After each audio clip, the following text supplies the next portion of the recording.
کیسی خوبصورت کیلکولیشن ہے. ہزاروں سال گزر گئے, چاند کی منزلیں آپ دیکھیں, ہزاروں سال گزر گئے, چاند جس انداز سے زمین کے گرد گھوم رہا ہے اور جو اس کی منزلیں ہیں, جیسے سورہ یاسین میں فرمایا کہ حتی عاد کالعرجون القدیم, چاند گھٹتے گھٹتے کھجور کی پرانی ٹہنی کی طرح ہو جاتا ہے, پھر غائب ہو جاتا ہے, پھر بڑھنا شروع ہوتا ہے, 14ویں کا چاند بن جاتا ہے. کیسا خوبصورت کیلنڈر آسمان میں اللہ نے لگا دی ہے. ہزاروں سال بلکہ لاکھوں سال ہو گئے, چاند کے اس سسٹم میں 0.001% کا بھی فرق نہیں آیا, اور لاکھوں سال گزر چکے ہیں. سورج کی منزلیں آپ دیکھیں اور سورج کے گھومنے کا اور نظام شمسی کا نظام دیکھیں آپ, تو اللہ فرماتے ہیں یہ سب ایک کیلکولیشن کے تحت, ایک مینجمنٹ کے تحت ہو رہا ہے, جس کو قرآن میں کہا کہ حسبانہ ذالک تقدیر, یہ ایک اندازہ جو ہے, یہ جو مینجمنٹ ہے, یہ جو ایڈجسٹمنٹ ہے, العزیز, یہ زبردست طاقتور کی طرف سے ہے, العلیم اور جاننے والے کی طرف سے ہے. دیکھیں جب بھی کسی کمپنی میں آپ کو بڑا خوبصورت ایک مینجمنٹ نظر آئے تو آپ مینیجر کی تعریف کرتے ہو. یعنی جب بھی آپ کسی ادارے میں خوبصورت سسٹم دیکھتے ہیں نا کہ بڑا پیچیدہ نظام ہے لیکن بڑے بہترین طریقے سے چل رہا ہے, مینجمنٹ بہت اچھی ہے, تو آپ 3 باتوں پر ایمان لے کر آتے ہو. 3 باتیں آپ بغیر دیکھے مانتے ہو. نمبر 1, اس کا کوئی مینیجر ہے. یہ بات چاہے وہ مینیجر آپ نے نہ بھی دیکھا ہو, لیکن آپ مانو گے کہ یار یہ ہر چیز سسٹمیٹک ہے, اس کا مطلب یہ سسٹم کسی نے بنایا ہے. تو ایک تو آپ اس پر ایمان لاؤ گے کہ یہ خود بخود نہیں ہے, کوئی مینیجر ہے, کوئی مینجمنٹ ہے جو اس کو مینیج کر رہی ہے. ایک تو اس پر. نمبر 2, جو مینجمنٹ ہے وہ پاورفل ہے, اس کا آرڈر چلتا ہے, کیونکہ اگر مینیجر کے پاس اختیارات نہیں ہوں گے تو نیچے مینجمنٹ ختم, سارا نظام درم برم ہو جائے گا, ہر آدمی اپنی چلائے گا, اور اس کے پاس پاور ہی نہیں ہے تو وہ کہاں سے. تبھی تو دیکھیں ہر کمپنی میں مینیجر کو ایک طاقت دی جاتی ہے, ایک پاور دی جاتی ہے, اس کو اختیارات دیے جاتے ہیں. تیسری چیز آپ یہ بھی بغیر دیکھے ہی مان لے آؤ گے کہ مینیجر کے پاس نالج بھی ہے, علم بھی ہے, اسے پتہ ہے کہ کمپنی میں کون غیر حاضر ہے, کون حاضر ہے, کون سی چیز کہاں رکھی ہوئی ہے. وہ کیمرے کے ذریعے یا کسی بھی طریقے سے سب احوال سے باخبر ہے, کیونکہ صرف پاور کا ہونا کافی نہیں ہے, طاقت کا ہونا کافی نہیں ہے, اگر آپ کے پاس علم نہیں ہے تو بھی نظام تباہ و برباد ہو جائے گا.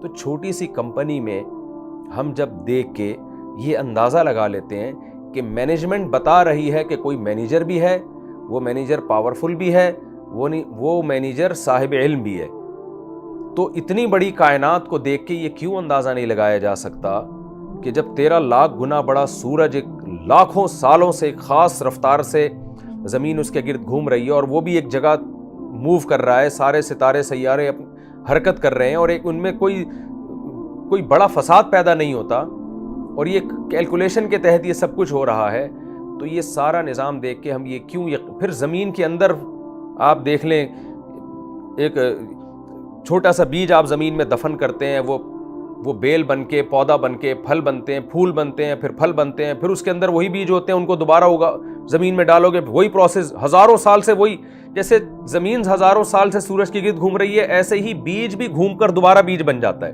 ایک پروسیس کے تحت. تو یہ سب کچھ دیکھ کر ہمیں یقین کیوں نہیں آتا کہ یہ کائنات اور یہ سارا سسٹم خود بخود نہیں ہے, اس کا کوئی چلانے والا ہے, اور چلانے والا بہت پاورفل ہے, اور اس کے پاس علم بھی ہے.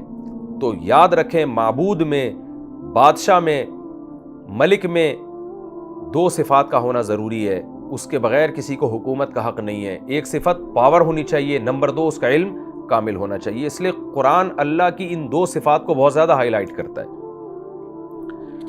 بلکہ قرآن میں ایک جگہ تو آیا, اللہ نے اس کائنات کو بنایا ہی اس لیے 28ویں پارے میں, لِتَعْلَمُوا أَنَّ اللَّهَ عَلَى كُلِّ شَيْءٍ قَدِيرٌ, تاکہ تمہیں پتہ چل جائے کہ اللہ کو ہر چیز پر قدرت ہے, وَأَنَّ اللَّهَ قَدْ أَحَاطَ بِكُلِّ شَيْءٍ عِلْمًا, اور اللہ کا علم بھی کامل ہے.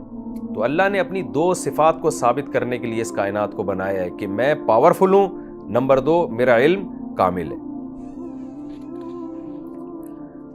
وَهُوَ الَّذِي جَعَلَ لَكُمُ النُّجُومَ لِتَهْتَدُوا بِهَا فِي ظُلُمَاتِ الْبَرِّ وَالْبَحْرِ, وہ اللہ وہ ذات ہے جس نے تمہارے لیے ستاروں کو بنایا تاکہ تم خشکی اور سمندر کے اندھیروں میں سیدھے راستے کا پتہ چلاؤ جہاں تم نے جانا ہے.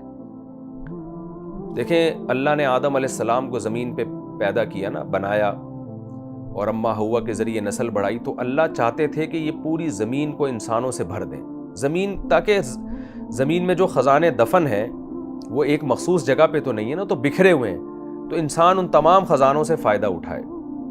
یہ جبھی ممکن تھا جب انسان کے لیے سفر کو آسان کیا جاتا. اب ہزاروں سال سے تو جو آج کے جدید طریقے ہیں سفر کے وہ ایجاد نہیں ہوئے تھے.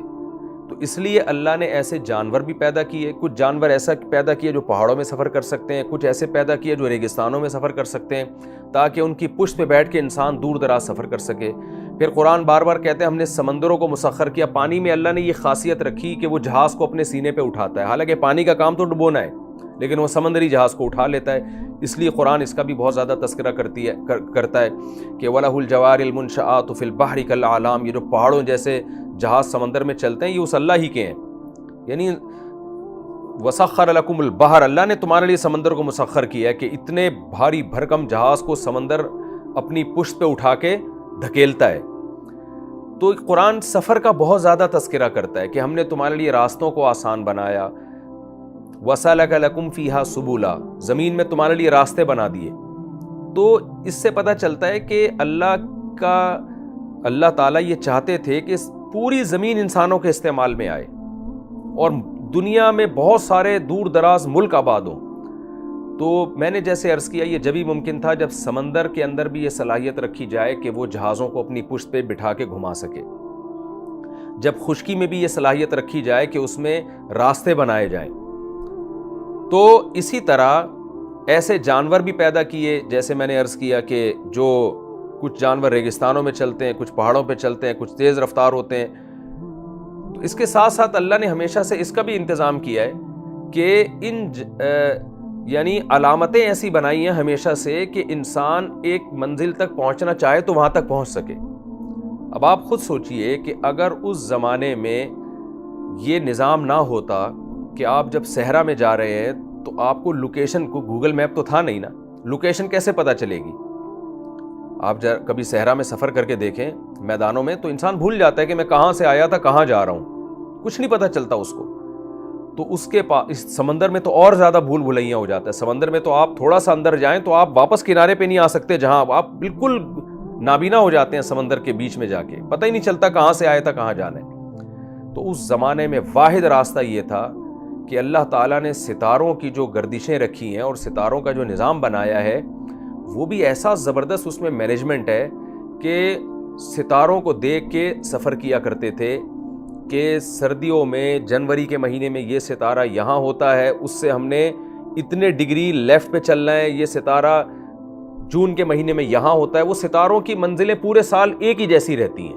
آج بھی ایسا, آج اسی کو فلکیات کا نام دے دیا گیا, کیلکولیشن کر کے ایک ضبط کر لیا گیا ہے باقاعدہ پراپر طریقے سے. لیکن آج بھی جو مرچنٹ نیوی ہے یا جو لڑنے والی نیوی ہوتی ہے تو نیوی کے آفیسر حضرات کو فلکیات کا علم پراپر طریقے سے سکھایا جاتا ہے کہ سمندر میں سفر کیسے کرنا ہے. ہاں یہ ضرور ہے کہ وہ کیلکولیشن کے ذریعے بہت آسان ہو گیا ہے. اب وہ ساری کیلکولیشن انہیں کمپیوٹر میں انسٹال کر دی ہے, کمپیوٹر خود ہی بتاتا رہتا ہے, لیکن اب بھی اس کا تعلق بہرحال ستاروں سے ہی ہے. تو اللہ کا یہ کتنا بڑا فضل ہوا کہ ایسی اندھیری نہیں پیدا کر دی اس نے کہ آپ صحرا میں گئے تو اب گم سم ہو گئے, پتہ ہی نہیں جانا کہاں ہے. تو ہمیشہ سے اس نے ایسا ستاروں کا نظام بنایا ہوا ہے کہ ان ستاروں کو دیکھ کر اس وقت بھی لوگ سفر کیا کرتے تھے اندھیروں میں, اور آج بھی سفر کرتے ہیں. اور سینکڑوں کلومیٹر, ہزاروں کلومیٹر دور کا فاصلہ ان ستاروں کی نظام کی وجہ سے ایگزیکٹ وہیں پہنچتے تھے جہاں انہوں نے جانا ہوتا تھا. تو اس کا اللہ نے قرآن میں ذکر کیا.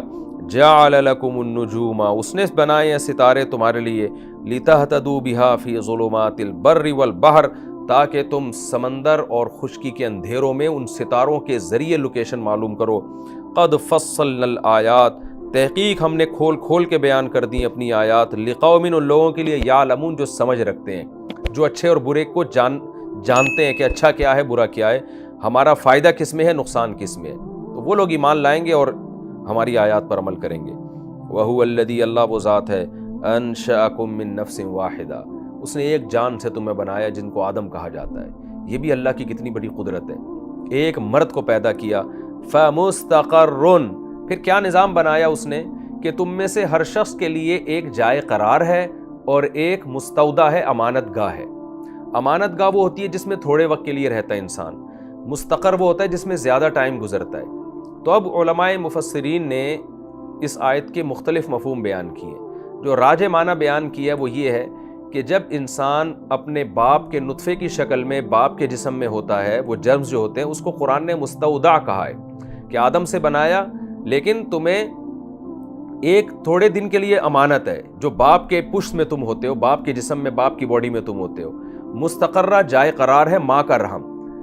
یعنی پھر یہ پروسیس اللہ نے رکھ دیا. آدم کو تو ڈائریکٹ مٹی سے اپنی قدرت سے بنا لیا، اس کے بعد پھر یہ نظام بنایا کہ باپ کے جسم میں تم ایک جرم کے طور پر، ایک اسپم کے طور پر ہوتے ہو، جو یعنی باپ کی باڈی تمہارے لیے ایک امانت گاہ ہے جس میں تمہیں جانا ہے. اور پھر وہاں سے تم کہاں جاتے ہو؟ وہاں سے تم ماں کے رحم میں جاتے ہو، کیونکہ قرآن میں ایک دوسری جگہ پر ماں کے رحم کو اللہ نے مستقر سے تعبیر کیا ہے، قرار سے تعبیر کیا ہے، قرار معین سے، ایک قرارگاہ ہے وہ. تو یہ ایک تفسیر بیان کی گئی ہے کہ کچھ دن باپ کی پشت پہ رہتے ہو، پھر ماں کے رحم میں جاتے ہو، پھر وہاں سے دنیا میں آتے ہو. اور بعض لوگوں نے اس کی تفسیر یہ کی ہے کہ ایک مستقل قرارگاہ جو ہے وہ دنیا ہے، اور مستودع قبر ہے، یعنی قبر جس میں بطور امانت کے ہم رکھے جائیں گے، کیونکہ وہاں سے ہم نے نکلنا ہے. تو دنیا میں استقرار یعنی قرارگاہ، دنیا میں کچھ دن رہنا ہے، پھر ہم نے قبر میں بطور امانت کے رہنا ہے.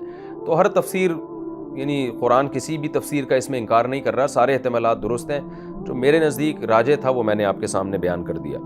قد فصلنا الآیات، تحقیق ہم نے آیات کو کھول کے بیان کیا ہے، لقوم، ان لوگوں کے لیے، یفقہون، جو سمجھ سے کام لیتے ہیں. وَهُوَ الَّذِي أَنزَلَ مِنَ السَّمَاءِ مَاءً، وہ اللہ وہ ذات ہے جس نے آسمان سے پانی برسایا. فَأَخْرَجْنَا بِهِ نَبَاتَ كُلِّ شَيْءٍ، اور اس پانی سے ہر طرح کے نباتات پیدا کیے. یعنی یہ بھی ایک قدرت ہے، ایک جیسا پانی اتر رہا ہے، لیکن اسی ایک جیسے پانی سے کیا کیا پیدا ہو رہا ہے، کتنے الگ ذائقوں کے، کتنی الگ شکلوں کے، اور کتنے الگ رنگوں کے پھل اور درخت پیدا ہو رہے ہیں. فَأَخْرَجْنَا مِنْهُ خَضِرًا، ان میں سے ایک کو اللہ بیان کرتے ہیں، ہم نے اس پانی سے نکالی ایک سبز شاخ. ایک اسٹیپ کو اللہ قرآن میں بیان کرتے ہیں. نُخْرِجُ مِنْهُ حَبًّا، پھر ہم اس سبز شاخ میں پیدا کرتے ہیں دانہ. حالانکہ اس پانی کو آپ دیکھیں، اس مٹی اور گوبر کو دیکھیں، اور اس سبز شاخ کو دیکھیں، دونوں میں کوئی مناسبت نہیں ہے، لیکن کتنی عجیب چیز پانی اور مٹی کے ملاپ سے پیدا کی، سبز کوپل، سبز شاخ پیدا کی اس نے. پھر اس سبز شاخ کو آپ دیکھیں، کوئی بھی دنیا میں عقل مند نہیں کہہ سکتا اس میں دانے پیدا ہو جائیں گے. یہ تو ہم دیکھ رہے ہیں اس لیے کہہ رہے ہیں کہ ایسا ہوتا ہے. کسی نے نہ دیکھا ہوتا، آپ کروڑ دفعہ اس کو بتائیں کہ یہ سب شاخ میں دانہ پیدا ہو جائے گا، وہ کبھی بھی نہیں مانے گا، کہے گا اس میں دانہ ہو ہی نہیں، سائنسدان بھی نہیں مانیں گے اس بات کو. وہ تو سب دیکھ رہے ہیں تو کہتے ہیں بھئی ایسے ہو جاتا ہے. اللہ فرماتے ہیں نخرج منہ، ہم نکالتے ہیں اس سے حبن، دانہ. اور اگر یہ آٹومیٹیکلی اتفاق سے اس سب شاخ سے دانہ پیدا ہو بھی رہا ہے تو بے ڈھنگا ہونا چاہیے نا. لیکن قرآن کہہ رہا ہے متراکبا، وہ دانے ایک دوسرے پہ سوار ہوتے ہیں، کیسے جڑے ہوئے ہوتے ہیں. آپ دیکھ لیں نا، چنے کی دال ہے، ماش کی دال ہے، اور گندم ہے، جتنے بھی دانے کی اقسام ہیں، جب یہ کومپلیں نکلتی ہیں اور ان پر دانے پیدا ہوتے ہیں، کتنے خوبصورت گچھوں کی شکل میں، بڑے خوبصورت اسٹائل میں ہوتے ہیں وہ، جیسے کسی نے ہمارے سامنے ایک بہت بہترین انداز سے پیش کیا ہو. آپ سیبوں کے باغات دیکھ لیں نا، انگور دیکھ لیں، ایک انگور ریڑیوں پہ ہوتا ہے، ایک ہوتا ہے بیلوں میں لٹکا ہوا بہت خوشنما ہوتا ہے. اسی طرح سیب کے باغات، جو آپ سیب لٹکے ہوئے دیکھیں، ایسے جیسے دانوں کو جو ہے نا دھاگوں میں پرویا گیا ہو خوبصورت انداز سے. تو یہ اللہ کی طرف سے پیشکش ہے یہ اپنے بندوں کے لیے. نخرج منہ حبا متراکبا ومن النخل، فرمایا کھجور کے درخت کو بھی دیکھو، من طلعھا، اس کے جو شگوفے ہیں ان سے دیکھو، قنوان، کیسے خوشے نکلتے ہیں. یعنی ایسا ہی نہیں کہ کھجور سے، اگر کھجور کے درخت میں کھجور پیدا کرنی ہے تو ادھر سے ایک کھجور نکل آئی، ادھر سے ایک کھجور نکل آئی، یا شاخ کو چیر کے دیکھا اس میں کھجوریں پڑی ہوئی ہیں. نہ، بہت خوبصورت انداز سے، جس سے درخت بھی خوشنما معلوم ہوتا ہے کہ پہلے ایک شگوفے نکلتے ہیں، پھر ان سے خوشے نکلتے ہیں، اور خوشے بھی جھکے ہوئے ہوتے ہیں. ان کا جھکنے میں ایک الگ اٹریکشن ہے، اوپر کی طرف نہیں جا رہے ہوتے، درخت اوپر کی طرف جا رہا ہے، پھل اس کا بوجھ سے، کیونکہ یہ پھلوں کا بوجھ بھی انسان کو اچھا لگتا ہے دیکھنے میں. جب کسان درخت اگاتا ہے تو پھل جتنا زیادہ زمین پہ جھکے ہوئے ہوتے ہیں نا، تو وہ اس کی علامت ہے کہ ان کا ویٹ بہت ہے، اور ان میں یہ بہت کوانٹٹی میں بہت زیادہ ہے. اس سے بھی ایک درخت اگانے والا اس منظر کو دیکھ کے بھی خوش ہوتا ہے کہ میرے درخت نے بہت پھل دیا، کہ دیکھو جو میرے کھانے کی چیز تھی نا وہ نیچے کی طرف جھک رہی ہے، اور وہ بہت زیادہ ہے. تو اللہ فرماتے ہیں قنوان، یہ خوشے، دانیت، جھکے ہوئے ہوتے ہیں، وجنات من اعناب، اور ہم نے باغات پیدا کیے انگوروں کے،